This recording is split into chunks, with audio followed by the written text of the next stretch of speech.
I have a feeling that this next myth has some commonalities to this, that if you stretch to the edge, it's going to give you the best results. And that for me was totally like, yeah, get there, get to the toes. Come on, stretch. How far can you go, right? Exactly, yeah. And that actually ties into another myth that I could add is the whole Western philosophy of no pain, no gain. That ties right in with that. Basically, yeah, our society has, for the most part, been trained that you gotta work right to the edge to get the results that you're looking for, and that's more true when it comes to strength training. As long as you're safe and doing your form correctly, let's say you're using heavy weights and you're on your 9th rep and your muscles are really fatigued and you're feeling the burn, as long as you're doing it in a safe, controlled way, that's different. As far as like you're gonna feel the intensity of that. But when it comes to stretching, it's not true. You don't want to stretch right to your edge, and this comes back into the neuromuscular response. Because, for example, let's say I have a short muscle, and I want to lengthen it, and I'm doing a stretch.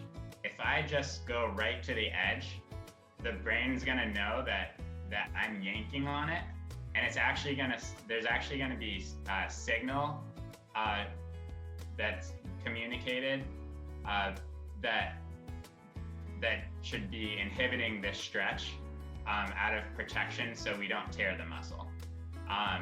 So whenever you go more toward the edge and you're stretching, it actually can do the reverse of what we're trying to achieve. Most people aren't comfortable with not feeling much when they're doing things. So if you can stretch only mildly, let's say somewhere between 20 to not more than 60% stretch. I'll usually say about 30% when I'm teaching someone. So we're just getting a very gentle stretch. If you can do it mildly and for 1 minute or longer, the key is to try to get past the minute. It has multiple benefits. Then you'll get a much better result from your stretch than just doing something more intense with a stretch, whether it's for a short or a long period of time. So mild stretches, longer period of time, you get better result. And the kicker is to make sure also that you're doing these long, mild stretches, particularly on the short muscle groups, to make those groups longer. So basically the opposite of what I did when I was playing competitive junior tennis, because I just had flashbacks into like, and how deep can you stretch it for like 10, 9, 8, 7, say, all right, all done. Time to move on. Yeah.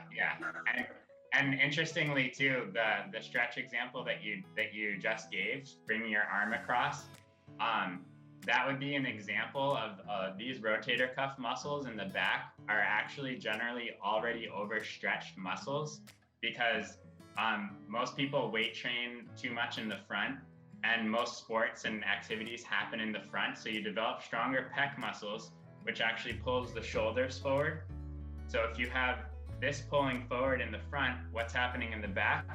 They're becoming longer and overstretched in the back. Those need more strengthening. So you're not only yanking very hard on a stretch, but you're also doing that on an overstretched area. So I'm glad you used that example. No, that and hamstring stretches, those were like the two main ones done after practices probably.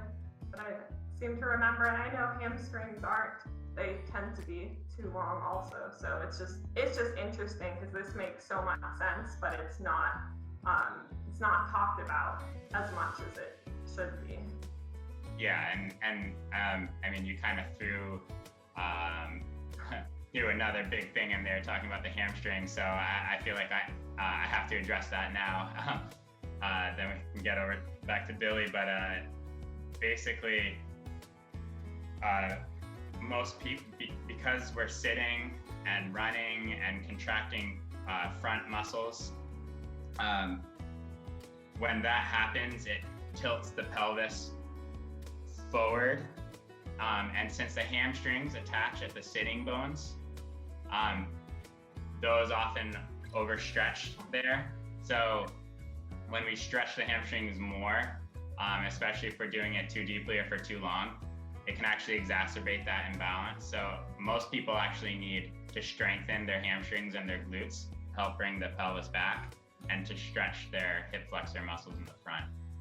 And that's something that's starting to catch on more with different trainers, which I'm really happy to see.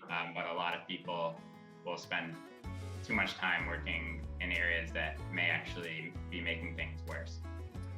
Yeah, well, you just touched on what I was going to say, because I know for me, when I sit too long, right now working in a computer all the time, I'm just shutting off everything in the back, and it's all just type, bringing everything forward.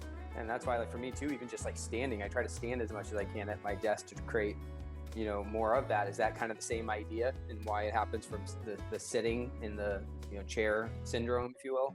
Yeah, most definitely.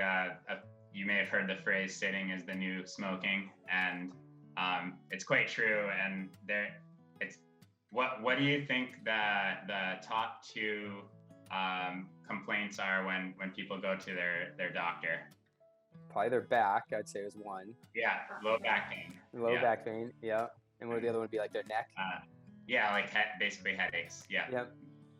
So in just the U.S. alone, and this stat was from years back, so it's probably a higher figure now. Low back pain has cost about $100 billion. Wow. Just that one area.